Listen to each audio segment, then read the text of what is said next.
नमस्कार साथियों, बहुत बहुत स्वागत है हमारे YouTube channel general education zone पे। दोस्तों, आज हम आपके लिए लाए हैं फिजिक्स का मॉडल क्वेश्चन सेट, जो बीएसएफ, एससीआरओ और आरआईएम एग्जाम के लिए बेहद ही महत्वपूर्ण है। इसमें टोटल 40 क्वेश्चन का ये सेट है और टोटल 80 मार्क्स का रहेगा।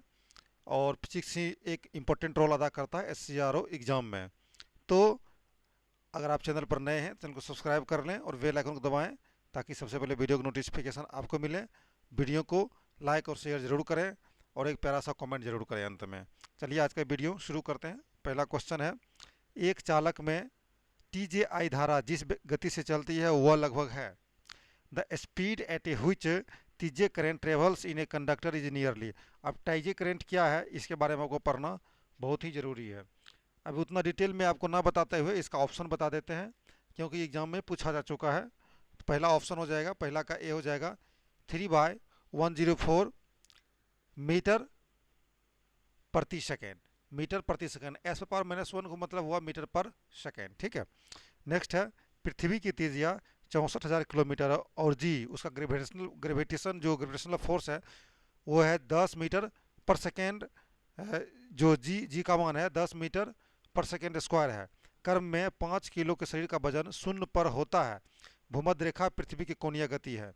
मतलब 5 किलो शरीर का वजन भूमध्य रेखा पर शून्य होता है, तो पृथ्वी का कोणीय गति क्या होगा। इंग्लिश में पढ़ देता हूँ। The radius of the earth is 6400 kilometre and g बराबर जो है 10 मीटर पर सेकेंड स्क्वायर है। In order that body of 5 kg weight zero, मतलब 5 केजी बॉडी का जो वहाँ पे भूमध्य रेखा पे वहाँ वजन जीरो हो जाता है, तो पृथ्वी का कोणीय गति कितना होगा।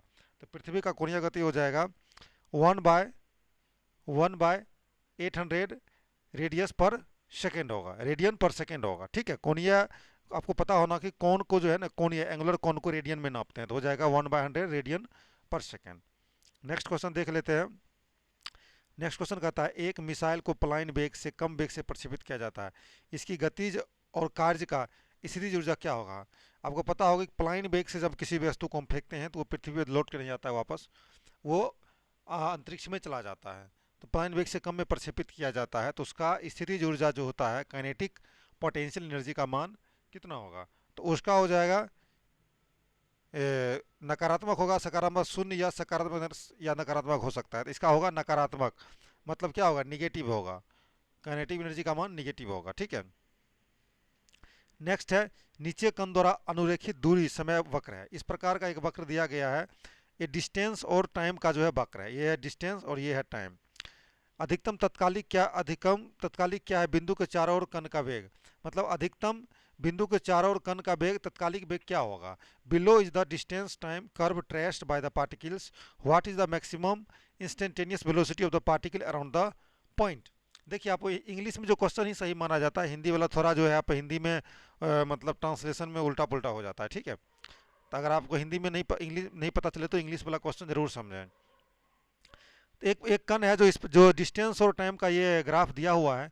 इसमें बोल रहा है क्या, इंस्टेंटेनियस वेलोसिटी पार्टिकल्स का क्या होगा। तो इसमें इंस्टेंटेनियस वेलोसिटी पार्टिकल का होगा सी होगा। ये क्या होगा, इंस्टेंटेनियस वेलोसिटी सी होगा। ये तो इसका ये वेग बन रहा है यहाँ पे, वेलोसिटी। समझ रहे हैं ना। नेक्स्ट क्वेश्चन है, चूज द करेक्ट। सही कथन को चूज कीजिए। घर्षण बल द्वारा एक शरीर को त्वरित किया जाता है। शून्य घर्षण हो सकता है। काइनेटिक घर्षण रोलिंग घर्षण से अधिक है। और घर्षण बल और दो सतहों के बीच संपर्क क्षेत्र अनुपातिक होता है। तो इसमें से कौन सा सही होगा, इसमें से सी सही होगा। काइनेटिक घर्षण रोलिंग घर्षण से अधिक होता है, बाकी सब गलत होगा। नेक्स्ट है, मान लीजिए कि दो पिंडों का द्रव्यमान क्रमशः 2 केजी और 5 केजी है। तो इन निकायों को उसी के साथ आराम करने दो, उन पर जबरदस्ती कार्रवाई समय के अनुपात की गणना करें जो दोनों निकायों द्वारा पहुंचने के लिए आवश्यक है। इंग्लिश में आपको बता देते हैं। लेफ्ट टू बॉडीज भी, मतलब दो बॉडी का मास 2 केजी और 5 केजी है respectively. Let this body be at rest with the same. दोनों बॉडी जो है रेस्ट अवस्था में है, विरामावस्था में है, जब उस पर फोर्स कोई लगाया जाता है। फोर्स लगाने से पहले विरामावस्था में है।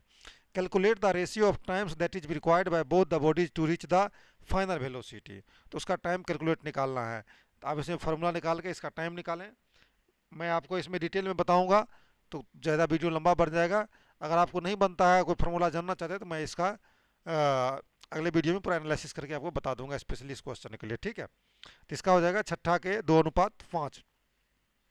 नेक्स्ट है किसी पिंड का द्रव्यमान जो किसी पिंड पर लगने वाले बल के त्वरण के अनुपात के बराबर होता है, शरीर में उत्पन्न होता है।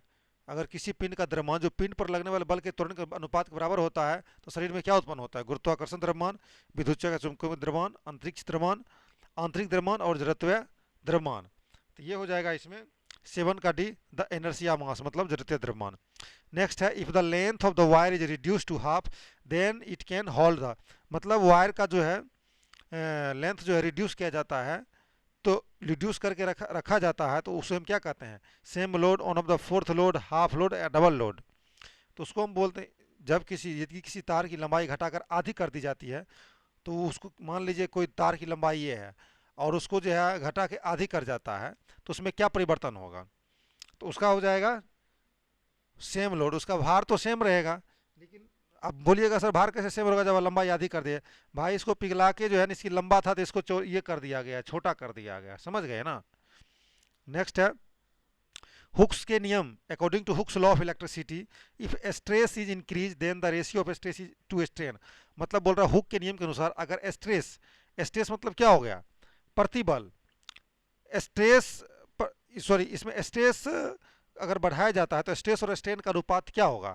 मतलब प्रतिबल बढ़ाया जाता है तो स्ट्रेन और स्ट्रेस और स्ट्रेन का अनुपात मतलब प्रतिबल और विकृति का अनुपात क्या होगा?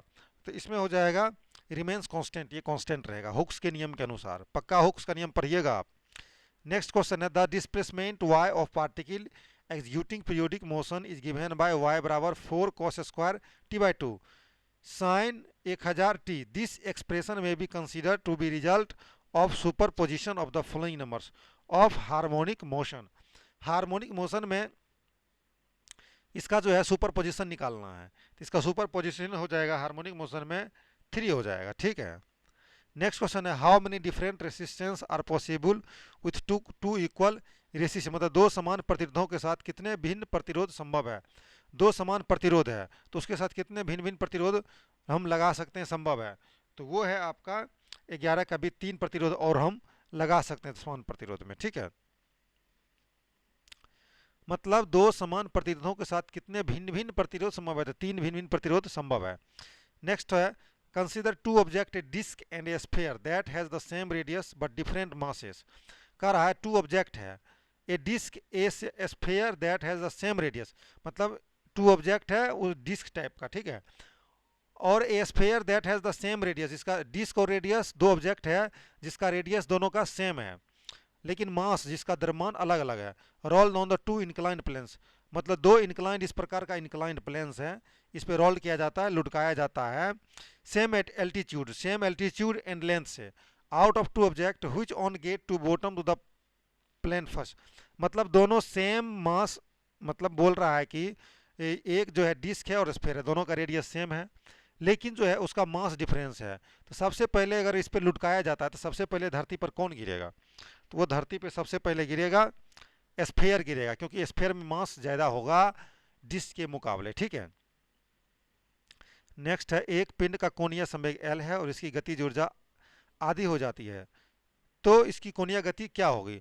एक पिंड का कोणीय संवेग L है, गतिज ऊर्जा उसका आधा हो जाता है, तो एंगुलर मोशन क्या होगा? ठीक है, एंगुलर मोमेंटम क्या होगा?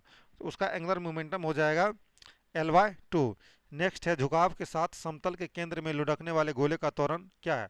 झुकाव के साथ समतल के केंद्र, what is the acceleration of the rolling sphere at the centre of the plane with inclination to the horizontal. मतलब हॉरिजॉन्टल अगर किसी स्फीयर को लुढ़काया जाता है, रोलिंग किया जाता है, तो उसका एक्सेलरेशन क्या होगा? तो उसका एक्सेलरेशन त्वरण, मतलब उसका त्वरण क्या हो जाएगा? एक्सेलरेशन मींस तो लेस देन जी साइन, मतलब जी से जो है जी जो ग्रेविटेशन उस पर फोर्स लगेगा उससे कम होगा उसका त्वरण। नेक्स्ट है वायुमंडलीय दाब, the atmospheric pressure is 106 dyne per cm square, what is the value in the SI unit? Dyne जो है जूल का जो है मात्रक हो, डाइन क्या होता है, किसका मात्रक होता है? कमेंट बॉक्स में बताइएगा। तो इसमें जो है प्रेशर दिया, एटॉमिक प्रेशर दिया हुआ है, तो आपको बोल रहा है कि what is it's value in the SI unit, इसका एसआई यूनिट वैल्यू क्या होगा? अभी देखिए डाइन पर सेमी स्क्वायर ये एसआई में नहीं है, स्टैंडर्ड यूनिट में नहीं है, तो इसका जो एसआई यूनिट में निकालने के लिए बोल रहा है आपको पता होना चाहिए 1 न्यूटन बराबर कितना डाइन होता है, 1 न्यूटन बराबर कितना डाइन होता है, तभी इसमें निकाल पाएंगे आप। मेरे को कमेंट बॉक्स में बताइएगा 1 न्यूटन बराबर कितना डैन होता है। तो इसका आंसर में अगर डैन का मान बैठाइएगा और सेंटीमीटर को मीटर में कन्वर्ट कीजिएगा, इसमें आंसर निकल जाएगा। तो 15 का इसमें हो जाएगा 105 न्यूटन पर मीटर स्क्वायर। नेक्स्ट है 4 सेमी लंबाई का एक अनुनाद वायु स्तंभ आवृत्ति 450 हर्ज की ट्यूनिंग कांटों के साथ प्रतिध्वनित होती है। अंत सुधार को अनदेखा करते हुए वायु में ध्वनि का वेग क्या होगा? रेजोनेंस आप जरूर पढ़े होंगे। The a resonance air column of length 40 cm resonate with a tuning fork of frequency of 450 hertz. Ignoring in correction the velocity of sound in air will be. मतलब अनुनाद को देखते हुए जो है उसमें क्या उसका वेलोसिटी क्या होगा साउंड का, तो उसमें आपको वेलोसिटी हो जाएगा 16 के 720 मीटर पर सेकेंड। नेक्स्ट है तापमान में वृद्धि के साथ एक ऑर्गन पाइप में ध्वनि की आवृत्ति क्या होगा? एक ऑर्गन पाइप है, उसमें अगर तापमान की वृद्धि किया जाता है तो उसमें ध्वनि का वेग क्या होगा? उसमें ध्वनि का वेग जो है बढ़ेगा। तापमान के साथ ध्वनि का वेग हमेशा बढ़ता है, तापमान बढ़ते तो ध्वनि का वेग बढ़ेगा। वो भी ये वैक्यूम की बात नहीं, एयर की बात मैं नहीं कर रहा हूँ, ये जो है पाइप की बात कर रहा हूँ। पाइप एक ठोस अवस्था है, ठीक है। नेक्स्ट है a man of 60 KG weight is standing a rest on a platform. एक 60 केजी का बंदा है और जो है वो प्लेटफॉर्म पर जो है रेस्ट कर रहा है, मतलब खड़ा है, खड़ा होकर रेस्ट कर रहा है, रेस्ट अवस्था में, विराम अवस्था में है यहाँ पे। He jumps as a vertical distance of 1 metre and the platform at the same instance move horizontally forward the result with the man lands 1 metre behind the point of the platform where the took the jump the total work done. मतलब बोल रहा है यहाँ पे ये platform पे खड़ा है और ये जो जंप वर्टिकली जंप करता है, मतलब ऊपर उछलता है, तो उछलता है तो 1 मीटर वो डिस्टेंस तय कर लेता है, ठीक है। तो उस तय करने में जो है उसका टोटल वर्क कितना हुआ, तो वो आपको निकालना है। इसमें इसका टोटल वर्क हो जाएगा, ऑप्शन में बता देता हूँ, आप इसका आंसर कर लीजिएगा। नहीं कीजिए, नहीं अगर समझ में आता है तो कमेंट में जरूर लिखिएगा। इसका होगा 600 जूल। नेक्स्ट है किस प्रकार की टक्कर जिसमें रैखिक संवेग और गतिज ऊर्जा दोनों प्रणाली संरक्षित रहती है? वह कौन सा टक्कर जिसमें रैखिक संवेग मतलब which types of collision in which linear momentum and kinetic energy जो है remains conserved, मतलब सुरक्षित रहता है, बदलता नहीं है? तो वो होता है 19 का भी इलास्टिक कोलिजन। इलास्टिक कोलिजन जब होगा तो इसमें काइनेटिक एनर्जी जो है रिमेन, काइनेटिक एनर्जी का जो है रिमेन सेम ही रहेगा, रिमेन सेम रहेगा। Real gas so mark able deviation from that of ideal gas behaviour. मतलब हो गया वास्तविक गैस आदर्श गैस व्यवहार से उल्लेखनीय विचलन दर्शाती है। जो वास्तविक गैस होता है वो आदर्श गैस, दोनों में डिफरेंस है, तो दोनों में क्या विचलन दर्शाता है? तो वो दर्शाता है आपको कम तापमान और उच्च दबाव। नेक्स्ट है 1:2 दो तारों ए और बी की लंबाई का अनुपात जो एक ही सामग्री से बने हैं, मतलब हो गया 1:2 is the ratio of the length of the two wires A and B. मतलब ए और बी दो वायर है जिसका जो है लेंथ का अनुपात है A:2। सेम मटेरियल, जो दोनों सेम मटेरियल से बना है, दोनों 2:1 is the ratio of their diameter. ये जो है इसका डायमीटर का रेशियो, ये तार है इसका डायमीटर का जो है रेशियो है। What will be the ratio their length if the wire are stretch by the same force. बोल रहा है दोनों तार का जो है लेंथ, मतलब अगर खींचा जाता है तो उसके डायमीटर में क्या फर्क पड़ेगा? अगर सेम फोर्स से खींचा जाता है तो उसके डायमीटर में फर्क पड़ जाएगा, वो फर्क पड़ेगा 1:8 का। ठीक है, इसका भी एक फार्मूला होता है। अब कौन सा फार्मूला होता है आप याद कीजिए, फिजिक्स में पढ़े हैं, समझ रहे हैं। क्वेश्चन आपको एक बार और समझा देता हूँ। 1:2 इज दो, मतलब दो तार है, दो तार है, समझ रहे हैं ना। और इसका डाया जो है 1:2 के अनुपात, ये डाया जो है 2:1 में है। डायमीटर तार की मोटाई जो है उसके 2:1 के मीटर में है, और लेंथ है 1:2 के इज 2 में, मतलब 1:2 के अनुपात में लेंथ है। तो बोल रहा है दोनों पे जो सेम फोर्स लगता है और इसको खींचा जाता है, तो इसके जो है the ratio of their length के जो है लेंथ में इसका क्या प्रभाव पड़ेगा, मतलब लेंथ के अनुपात में क्या प्रभाव पड़ेगा? तो लेंथ के अनुपात में 1:8 का अनुपात हो जाएगा, ठीक है। Absorption power of perfectly black body, black body का एब्जॉर्प्शन पावर क्या होता है? तो भाई ब्लैक होल्स में जितना भी ये जाता है ना, ये सी होता है 1 होता है। Absorption power of perfectly black body is 1। Which is the following is a thermodynamics law. Thermodynamics law इसमें से कौन सा है? थर्मोडायनामिक्स का लॉ आप पढ़े होंगे।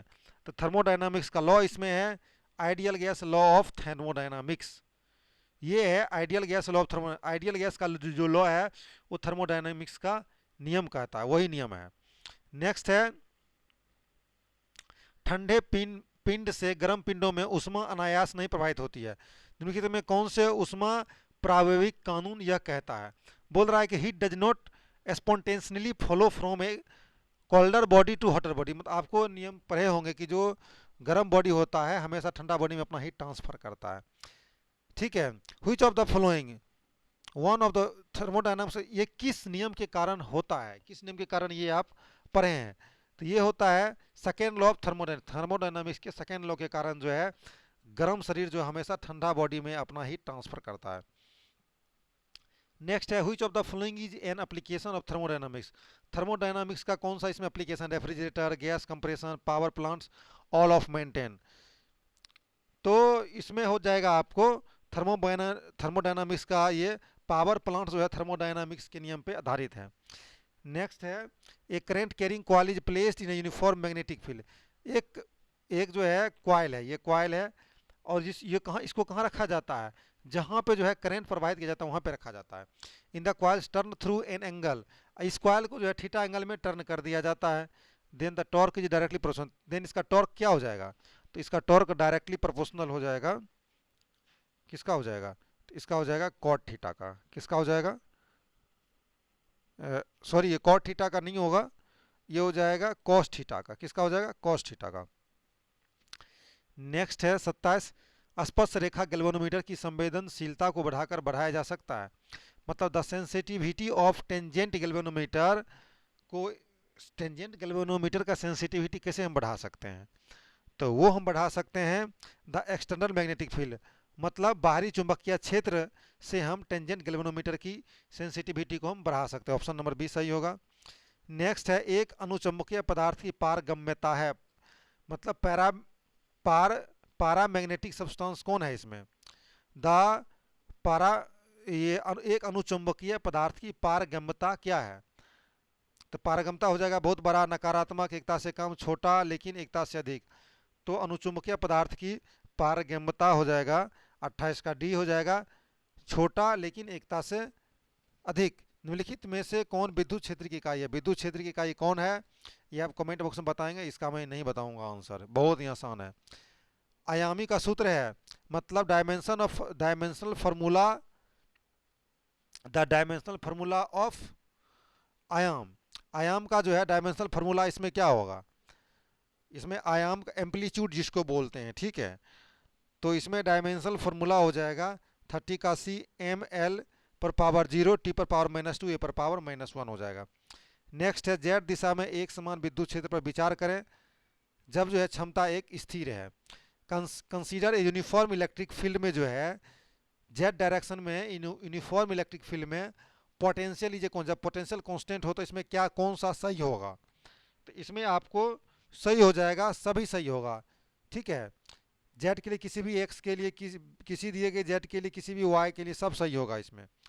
नेक्स्ट है एक परीक्षण आवेश को निम्न विभव बिंदु से उच्च विभव बिंदु पर ले जाया जाता है। संभावित परीक्षण आवेश की ऊर्जा होगी, जब एक किसी परीक्षण आवेश को निम्न विभव बिंदु से उच्च विभव बिंदु पर ले जाया जाता है तो संभावित परीक्षण आवेश हो जाएगा, उसकी कमी हो जाएगी। एक सर्किट का पावर फैक्टर का माप है। सर्किट का पावर फैक्टर का माप क्या होता है? सर्किट के पावर फैक्टर का माप होता है सर्किट में खोई हुई शक्ति। नेक्स्ट है तीन समान प्रतिरोधों को देखते हुए कितने भिन्न भिन्न संयोजन कर सकते हैं? तीन समान प्रतिरोधों को देखते हुए कितने भिन्न भिन्न संयोजन कर सकते हैं?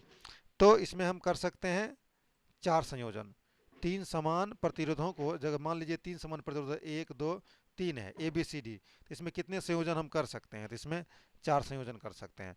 नेक्स्ट क्वेश्चन है जब भी किसी विद्युत परिपथ से जुड़े चुंबकीय फ्लक्स में परिवर्तन होता है तो ईएमएफ प्रेरित होता है। इसमें इंग्लिश में बता देता हूँ, what ever the magnetic flux linked with an electric circuit change and EMF is introduced in the circuit, this is called EMF. क्या होता है? Electromagnetic field include in the circuit, this is called, इसको क्या बोलते हैं? Electromagnetic induction बोलते हैं, lens का लॉ कहते हैं, हाइस्टेसिस लॉस कहते हैं, या किरचॉफ का लॉ कहते हैं। तो ये कहते हैं हम आपको इलेक्ट्रोमैग्नेटिक इंडक्शन, जो है किसी भी मैग्नेटिक फ्लक्स जो लिंकेड होता है और इलेक्ट्रिक सर्किट में उसमें चेंजिंग होता है तो वो इलेक्ट्रोमैग्नेटिक इंडक्शन कहलाता है। ठीक है, नेक्स्ट है बॉन्ड्स इन ए सेमीकंडक्टर आ रहा, मतलब अर्धचालक में बॉन्ड कौन सा होता है, त्रिसंयोजक, सहसंयोजक, द्विसंयोजक, मोनोवैलेंट। तो अर्धचालक में होता है 36 का 20 सहसंयोजक। नेक्स्ट है number of electrons in the valence shell of a semiconductor, एक अर्धचालक संयोजकता कोष में इलेक्ट्रॉनों की संख्या कितनी होती है, तो वो होता है 4। नेक्स्ट है when B particles is emitted from a nucleus then its neutron proton ratio, जब एक नाभिक से बी कण उत्सर्जित होता है तो उसका न्यूट्रॉन और प्रोटॉन का अनुपात क्या होता है, तो वो होता है, घटता है, बढ़ता है, अपरिवर्तित रहता है तो घटता है। ठीक है, नेक्स्ट है वह मात्रा जो नाभिकीय अभिक्रिया में संरक्षित नहीं होती है, नाभिकीय अभिक्रिया में जो संरक्षित नहीं होती है उसको हम क्या बोलते हैं, उसको हम बोलते हैं मास, मास जो संरक्षित नहीं रहती है नाभिकीय अभिक्रिया में।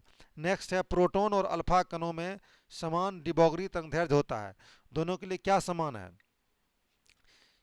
protons and alpha particles have the same de Broglie wavelength, what is the same of both of them, मतलब de Broglie wavelength में जो है, de Broglie का नियम आप पढ़े होंगे, de Broglie wavelength में जो है क्या जो है सेम होता है, तो उसमें होता है आपको मोमेंटम सेम होता है, what is the same of both, de Broglie का जो नियम होता है वेवलेंथ में उसमें मोमेंटम सेम होता है। ये था टॉप 40 क्वेश्चन, ऐसे ही और मैं 4-5 सीरीज लेकर आऊँगा जिसमें फिजिक्स का पूरा टॉपिक आपका कवर हो जाएगा। मिलेंगे नेक्स्ट क्लास में, तब तक के लिए जय हिंद।